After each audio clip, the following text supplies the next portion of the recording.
వసంత పంచమిని పురస్కరించుకొని వరంగల్లోని సరస్వతి అమ్మవారి ఆలయానికి భక్తులు పోటెత్తారు. భద్రకాళి రోడ్లోని శ్రీ జ్ఞాన సరస్వతి పీఠంలో ఆలయ ప్రధాన అర్చకులు పవన్ శర్మ అమ్మవారికి పంచామృతాలతో పాటు వివిధ సుగంధ ద్రవ్యాలతో అభిషేకం నిర్వహించారు. అనంతరం అమ్మవారిని వివిధ రకాల పూలతో అందంగా అలంకరించారు. సామూహిక అక్షరాభ్యాస కార్యక్రమాన్ని నిర్వహించారు. సామూహిక అక్షరాభ్యాసంలో వరంగల్, త్రినగరికి చెందిన భక్తులు పెద్ద సంఖ్యలో పాల్గొన్నారు. అనంతరం తమ చిన్నారులకు అక్షరాభ్యాసాన్ని నిర్వహించారు.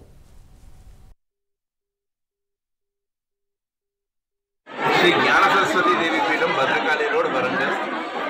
ఇవాళ మాఘ నవరాత్రులను పురస్కరించుకొని అమ్మవారి నవరాత్రుల్లో భాగంగా వసంత పంచమి విశేష పర్వదినాన్ని పురస్కరించుకొని అమ్మవారి సన్నిధిలో అనేక సంఖ్యలో అక్షరాభ్యాసాలను నిర్వహించడం జరుగుతుంది. అదేవిధంగా వందల సంఖ్యలో, వేల సంఖ్యలో భక్తులు అమ్మవారిని దర్శించుకోవడం జరుగుతుంది. ఇవాళ శబ్దస్వరూపంలో సరస్వతీదేవి అనుగ్రహించినటువంటి రోజు రావడం చేత సరస్వతీదేవి యొక్క జన్మదినోత్సవంగా కూడా ఈ వసంత పంచమిని నిర్వహించడం జరుగుతుంది. ఈరోజు అనేక మంది చిన్నారులు వాళ్ళ విద్యా భవిష్యత్తును అమ్మవారి మన సరస్వతీ పీఠంలో ఉదయం 3:30 గంటలకు అమ్మవారికి అభిషేకం నిర్వహించడం జరిగింది. తదనంతరం 4 నుంచి అక్షరాభ్యాసాలు చేయడం జరుగుతోంది.